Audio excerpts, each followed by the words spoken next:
Mesdames et messieurs, bonsoir. Bienvenue à toutes et à tous sur l'Intelligent TV. Nous recevons ici sur ce plateau M. Isiaka Sangaré. Il est le président du courant Démocratie et Valeurs au sein du FPI, le Front populaire ivoirien, où il a récemment occupé le poste de secrétaire général et de porte-parole. M. Isiaka Sangaré, bonsoir. Bonsoir, M. Koné. Bienvenue, merci d'avoir accepté notre invitation. Merci de l'opportunité offerte par Intelligence TV pour que nous puissions nous exprimer et échanger avec nos concitoyens par le biais de la télé. Exactement. Hier, en conférence de presse, vous vous êtes exprimé sur le 5e congrès ordinaire du FPI. Vous avez affirmé ne pas reconnaître ce congrès et toutes ces décisions. Par conséquent, pour vous, Pascal Affi-N'Guessan, vous ne le reconnaissez pas comme le président du FPI. Monsieur Sangaré, dites-nous, pour vous, qui est le président légitime ou bien le dirigeant légitime actuel du FPI? Moi, je constate simplement que nous sommes allés à un congrès qui devait, après donc, la fin du mandat du président Pascal Affi-N'Guessan, renouveler les instances au niveau donc, du parti. Ce congrès, comme nous l'avons dit, souffre d'irrégularités. Beaucoup de situations, notamment les violations des textes internes, de nos statuts et règlements intérieurs, toutes ces situations qui ont fait que dès lors que certains candidats ont été, je dirais, évincés, notamment Davo Bodé, principal challenger à ce poste-là, en face de Affi-N'Guessan, dès lors que la mobilisation n'a pas été au niveau qu'on aurait espéré, nous avons estimé ne pas reconnaître ce congrès. Nous ne reconnaissons donc pas ce congrès. Et c'est vrai qu'il y a une décision de justice qui a été actée par Davo Bodé, vice-président du parti, et en même temps membre fondateur du courant. Mais nous attendons cette décision. Mais nous sommes surtout dans un cadre politique. Donc le cadre politique va mettre en évidence l'expression du rapport de force. Parce que la politique s'exprime aussi à travers des rapports de force. Des rapports de force qui démontrent que beaucoup de nos camarades ont compris que ce congrès était un camouflet. Donc il faut se donner les moyens de repenser cette situation-là, pour nous donner les meilleures chances de nous projeter. En l'état actuel des choses, nous ne reconnaissons pas ce congrès et je m'en tiendrai qu'à ça. Il appartient à ceux qui croient que ce congrès leur est opposable de dire comment il fonctionne. Alors, vous avez relevé des irrégularités dans ce congrès. Donc, pour vous, actuellement, le FPI est sans président. En l'état actuel des choses, nous ne reconnaissons pas le congrès, puisqu'il y en a qui se présentent comme étant ceux qui gèrent le parti. En l'état actuel des choses, c'est leur approche, c'est leur avis. Ils vont donc gouverner ceux qui croient en eux et ceux qui sont volontaires pour laisser croire que cette situation est assise sur un semblant de justice, sur un semblant de droit. Alors, en tant que président du comité stratégique du courant Démocratie et Valeurs qui se revendique de la légalité, est-ce que vous vous considérez comme le dirigeant légitime du FPI? Ah ben non, je n'ai pas dit cela. Moi, je suis de la légalité et je n'ai pas eu prétention à être candidat à l'élection présidentielle. Je n'ai pas fait campagne pour ça.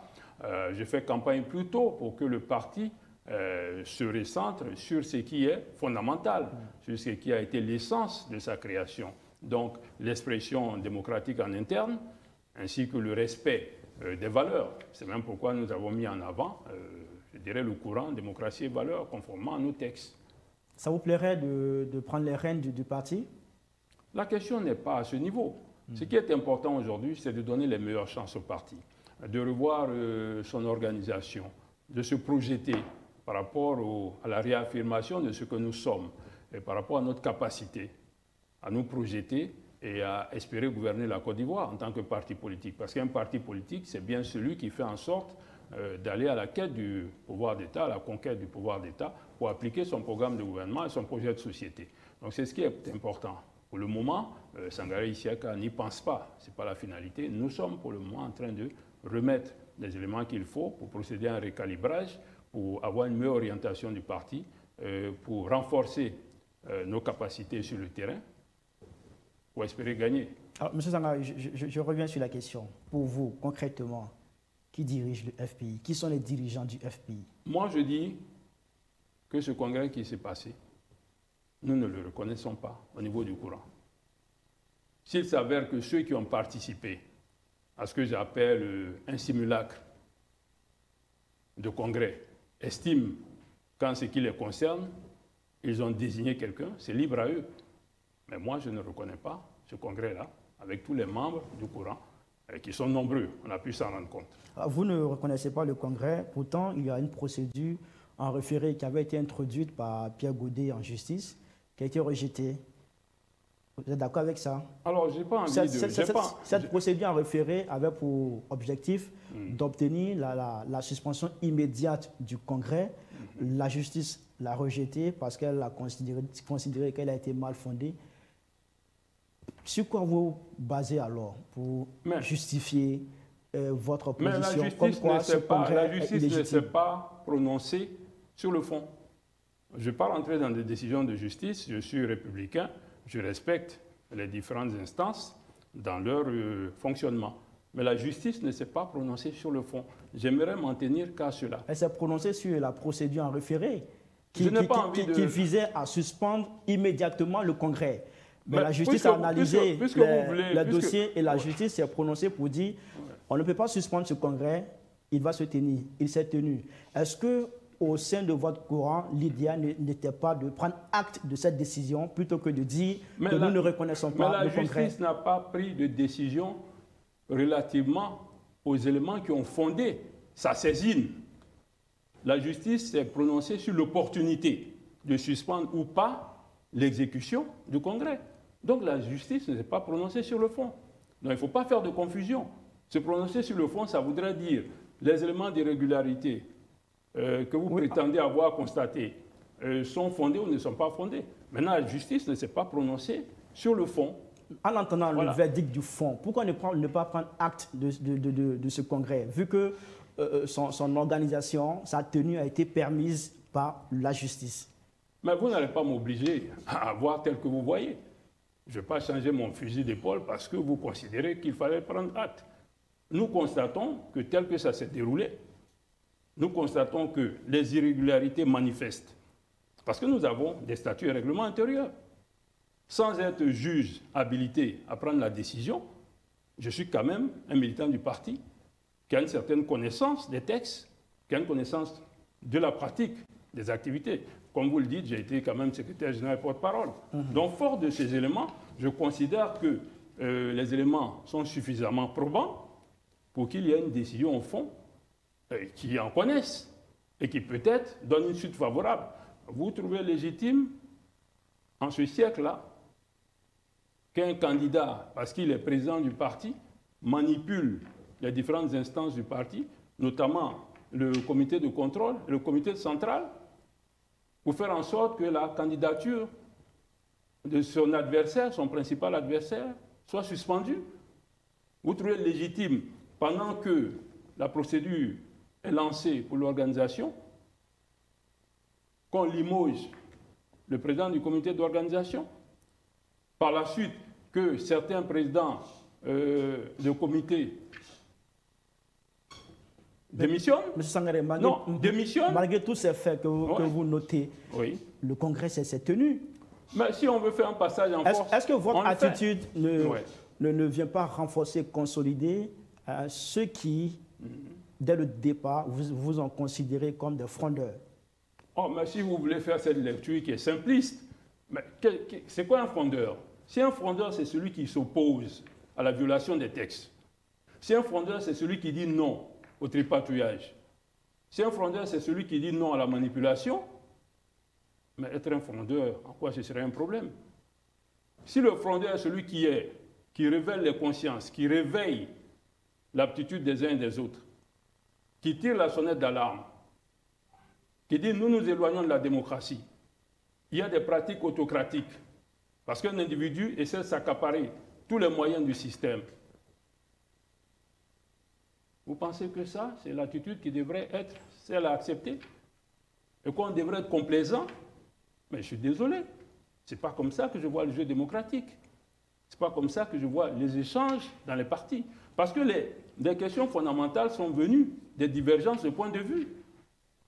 Les divergences de points de vue enrichissent le débat politique et le débat démocratique.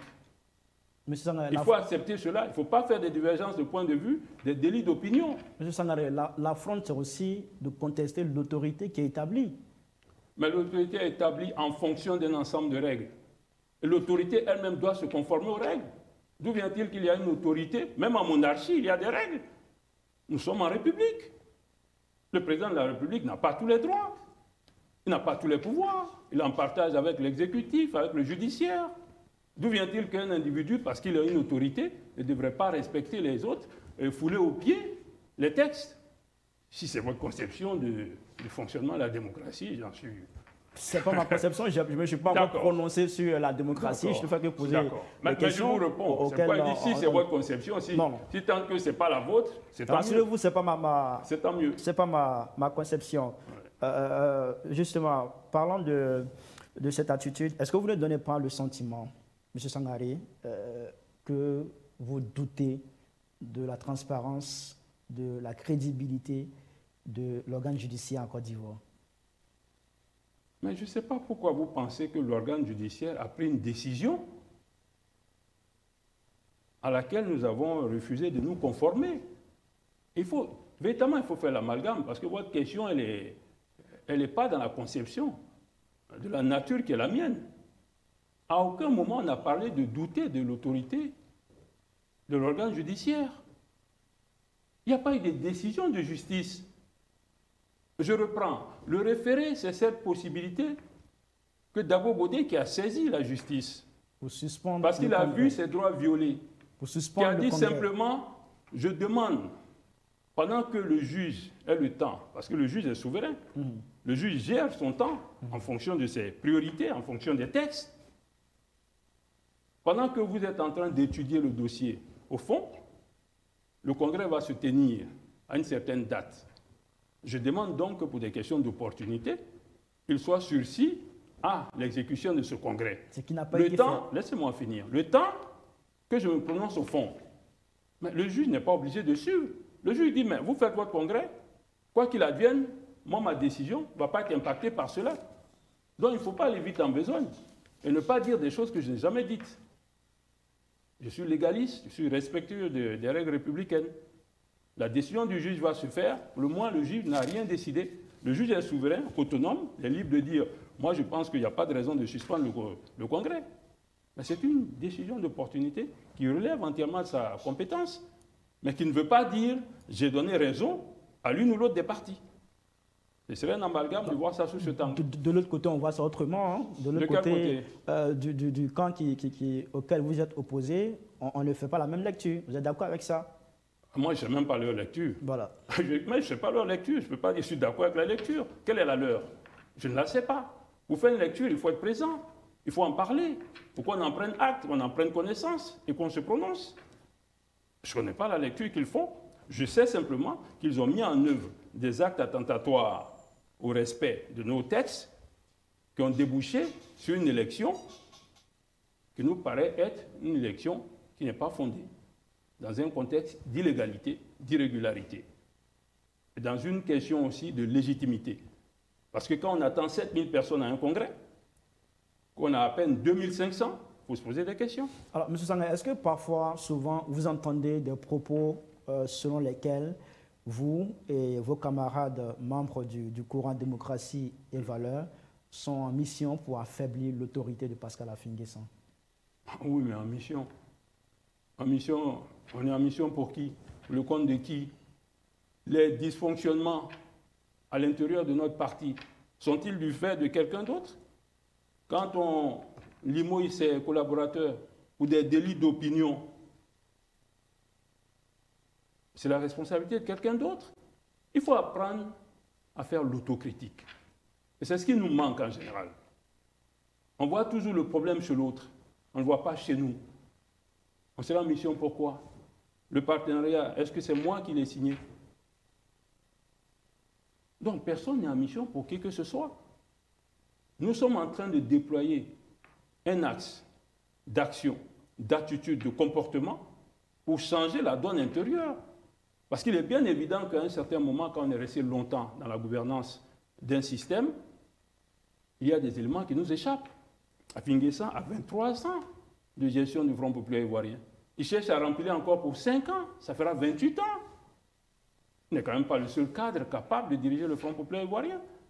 À un moment donné, il peut s'essouffler. Il y a une caporalisation du jeu. Il y a des camarades qui n'arrivent même plus à lui dire. Est-ce que les textes le lui interdisent? Oh, vous savez, la question des textes, pas parce que les textes vous interdisent quelque chose, vous interdisent pas quelque chose. À un moment donné, il faut comprendre, surtout que le résultat est là. Vous avez dit que vous êtes légaliste. Non, non, la notion de légalité ne veut pas dire qu'on n'a pas la capacité, de par sa propre conscience, de prendre une décision. Ça ne veut pas dire cela. Nelson Mandela est sorti de prison, il a fait combien de mandats?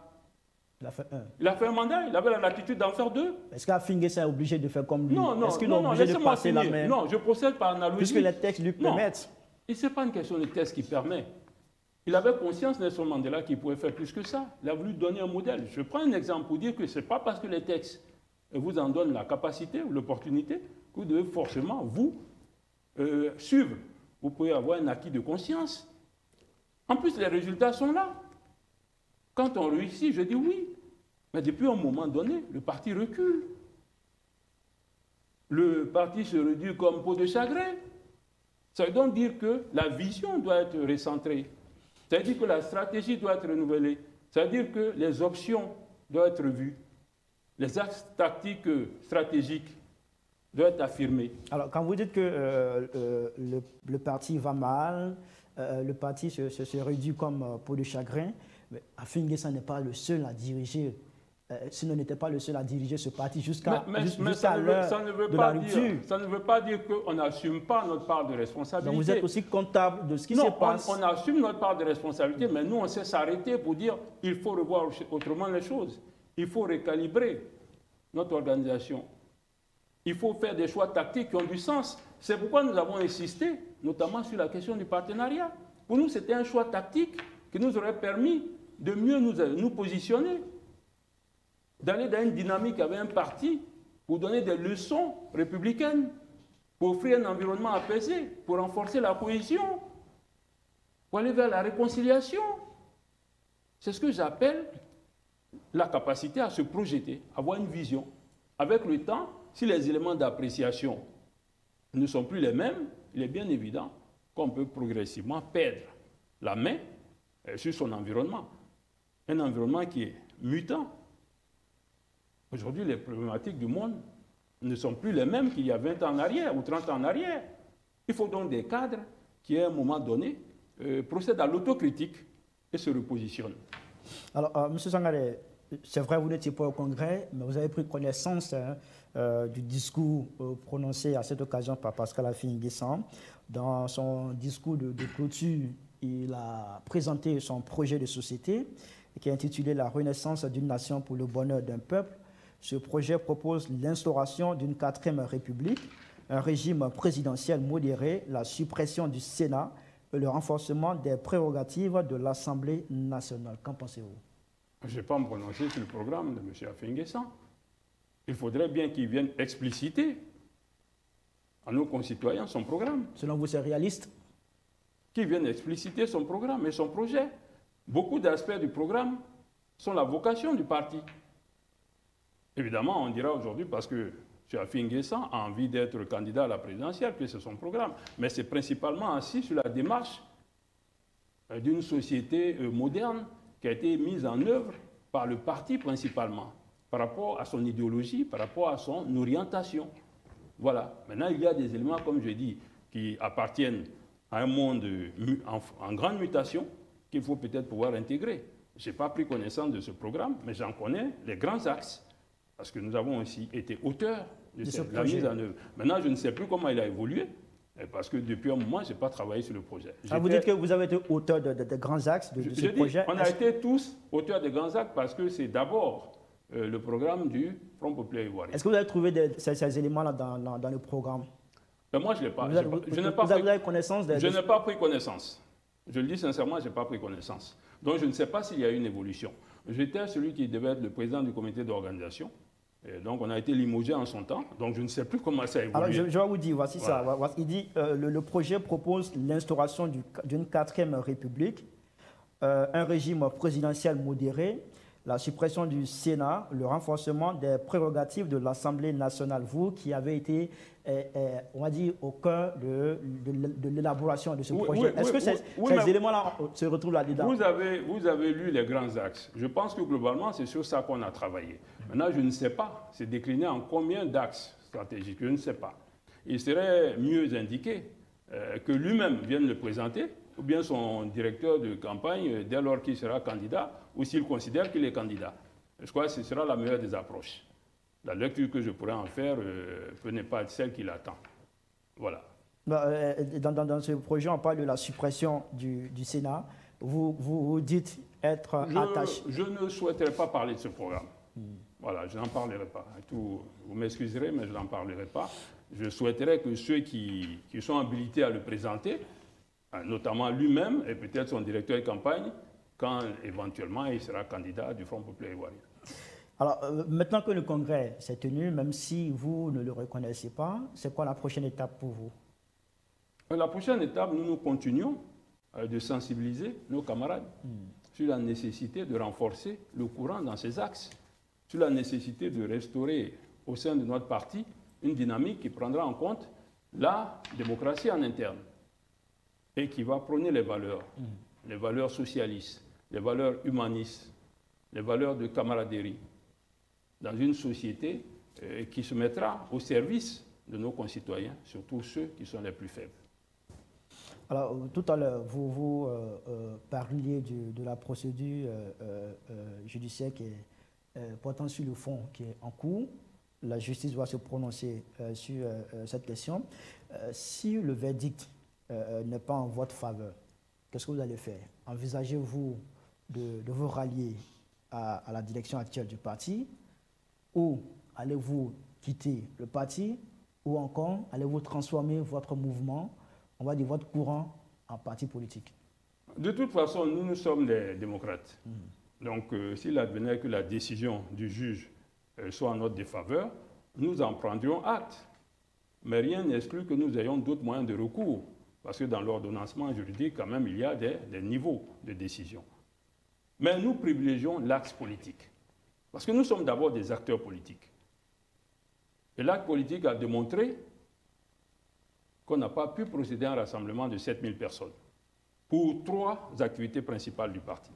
Le congrès des jeunes, le congrès des femmes, l'élection du président du parti. Ça fait quand même beaucoup. Et quand on a un objectif de 7000 congressistes, qu'on n'arrive pas à remplir une salle de 2500, c'est quand même un problème. Alors, donc ça, je suis désolé, mais ça, c'est un problème. Donc la question politique, elle passe avant toute autre approche. Est-ce que cela voudrait dire que même si toutes les voies judiciaires que vous allez exploiter ne sont pas en votre faveur, pas question pour vous de continuer à collaborer, à travailler avec la direction, les dirigeants actuels du FPI, c'est ça? Oh, les dirigeants actuels du FPI, moi je dis simplement, nous attendons une décision de justice. Nous avons un axe que nous privilégions, c'est celui de l'axe politique. Nous travaillons à sensibiliser nos camarades. Beaucoup nous ont rejoints. Nous nous en félicitons. Vous êtes combien? Vous êtes à combien aujourd'hui dans votre mouvement, il ne s'agit pas de dire... Nous avons fait une cérémonie de lancement tout récemment dans un hôtel de la place. Il y a des films, chacun pourra voir ces films pour se rendre compte lui-même du nombre de personnes qu'il y avait, mais surtout de la qualité de ceux qui y étaient. Vous êtes à combien d'adhérents à ce jour au sein de votre courant? Mais il ne s'agit pas de demander des adhérents. Je dis que nous sommes à 1 mois de réalisation. Je n'ai pas envie de me lancer dans la guerre des chiffres, mais j'ai fait avec mes camarades. Pourtant, vous parlez des chiffres pour le congrès du FPI. Oui, mais parce qu'il y avait une projection. Nous, on n'a pas encore dit que notre objectif, c'est d'avoir 10 000 adhérents dans le courant. Mais c'est ce qui va faire aussi votre force. Si vous n'avez pas le maximum de personnes avec vous, comment vous allez évoluer? Mais je vous ai dit la même chose, je dis que nous sommes dans le rapport de force parce que nous sommes en politique. Mais nous ne sommes pas fixés. L'objectif pour le moment, c'est de sensibiliser. Mais en 1 mois, on a donc eu une cérémonie de lancement. La cérémonie de lancement, il y a des films. Je n'ai pas envie de parler pour parler. Les films sont passés, ils sont en ligne. Cérémonie de lancement, la date du 26 octobre. Par curiosité, allez voir. Je ne suis pas dans la guéguerre des chiffres qu'on lance. Mais au niveau du congrès, du soi-disant congrès, ils ont bien dit 7000 personnes, 7000 délégués. Il n'y a pas eu 7000 délégués. Il n'y a eu aucune représentation diplomatique. Certains partis essentiels n'étaient pas présents, d'autres étaient présents, mais représentés à des niveaux, je dirais, secondaires. Est-ce que vous regrettez d'avoir soutenu Pascal Affi-N'Guessan en 2014, au moment où il était opposé à ce qu'on appelait à l'époque le GOR, le Gbagbo-Rien, qui sont devenus aujourd'hui le PPACI? Mais comme je le dis, moi j'ai soutenu la légalité. Je reste dans ma démarche, je suis toujours conforme à ma démarche. Donc vous ne regrettez pas d'avoir soutenu Pascal Affi-N'Guessan? J'ai soutenu la légalité. À cette période, la légalité était incarnée par Pascal Affi-N'Guessan. J'ai soutenu donc la légalité. Certains ont eu des soutiens d'opportunité, en considérant que Gbagbo Laurent avait plus de capacité, avait plus de leadership, avait plus de moyens de faire gagner le parti ou de faire avancer leur idéal. Mais moi, j'ai soutenu, je dirais donc, la légalité. Donc, aucun regret. Dès lors que j'ai soutenu la légalité, je n'ai aucun regret. Dès lors que Pascal Affi-N'Guessan s'éloigne de la légalité, s'éloigne des actes propices à un environnement, je dirais, de cohésion, mais je m'éloigne de lui. C'est pareil, je suis resté pareil dans ma démarche. D'accord. Alors, vous avez affirmé souvent dans vos prises de parole que votre courant reste attaché au partenariat avec le RHDP. Vous l'avez indiqué même au lancement du courant. Alors, dites-nous, depuis la rupture annoncée par Affi-N'Guessan et la création de votre courant, quelle action concrète avez-vous menée avec le RHDP? Ce qui est important pour nous maintenant, c'est d'expliquer à nos camarades, comme nous l'avions fait en étant à la direction du parti, que le partenariat qui a été signé il y a 1 an globalement est une meilleure option, est une option intéressante, est une des meilleures actions pour notre visibilité, pour développer une stratégie qui renforce davantage notre parti. Parce que nous avons déjà un affichage. Quand vous dites qu'est-ce qu'on a fait jusque-là, mais on travaille déjà ensemble, puisqu'on a beaucoup de nos cadres qui sont des vice-présidents de région, des adjoints au maire, des conseillers municipaux et conseillers régionaux. Donc on travaille déjà ensemble. C'est vrai que la proportionnelle permet à tous les partis, en tout cas ceux qui ont un certain résultat, de figurer dans les différents conseils. Mais dans le cas spécifique, c'est parce que nous avons été ensemble aux élections dans certaines régions. Sinon, la capacité de mobilisation de notre parti en cette période-là ne nous aurait pas permis d'avoir des adjoints au maire à Bobo ou à Yopougon ou des vice-présidents dans 4 autres régions. Donc nous travaillons déjà ensemble. Mais ce qui est important aujourd'hui, c'est que nous restons attachés à cette voie-là, qui nous paraît dynamique. C'est ça qui a créé le point d'achoppement au niveau de la direction du parti. Au lieu de nous faire comprendre qu'en sortant du partenariat, on aurait une option, on a voulu seulement se départir du partenariat pour des questions personnelles. Nous n'avons pas suivi. Et nous restons attachés à ce partenariat. Pour le moment, nous en faisons la promotion en interne. Le moment venu, on verra bien. Alors, nous sommes à 11 mois de la présidentielle. Comment votre courant analyse-t-il cette échéance? Ah oui, c'est une échéance importante pour la Côte d'Ivoire. Et c'est pour cela d'ailleurs qu'il faut se donner les meilleures chances pour gagner, ou les meilleures chances pour appartenir à l'équipe qui va gagner. Donc chacun a son option. Maintenant, ce que nous espérons de cette période, c'est que cela soit assis d'abord dans un environnement apaisé et qu'il y ait une confrontation réelle, programme contre programme, ou programme contre bilan, chiffré, et qui tienne compte des attentes et des réalités de notre société. Nous voulons un débat dynamique avec des acteurs soucieux du développement de notre pays. Parce qu'en réalité, c'est d'abord la Côte d'Ivoire, avant les partis politiques. C'est d'abord la Côte d'Ivoire, avant les aspirations individuelles à assouvir des desseins politiques ou des carrières professionnelles ou personnelles. Donc voilà la lecture que je me fais de cette période. Mais véritablement des programmes et des projets pertinents qui permettent la confrontation, qui permettent la comparaison et qui nous donnent des options qui nous permettent d'avancer. Mais aussi une population qui soit préparée à aller voter en tenant compte des programmes et des projets. Alors, au sein de votre courant, vous avez déjà un projet où vous y pensez?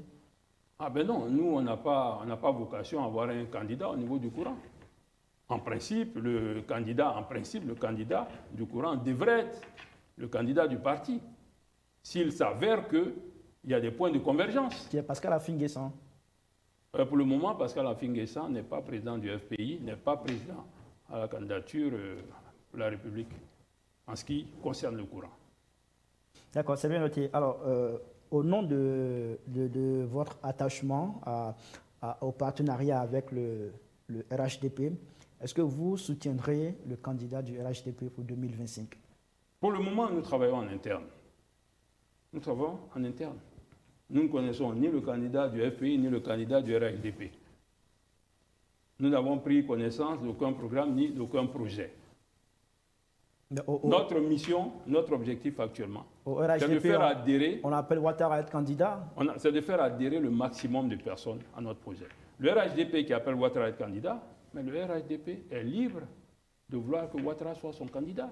C'est une affaire du RHDP.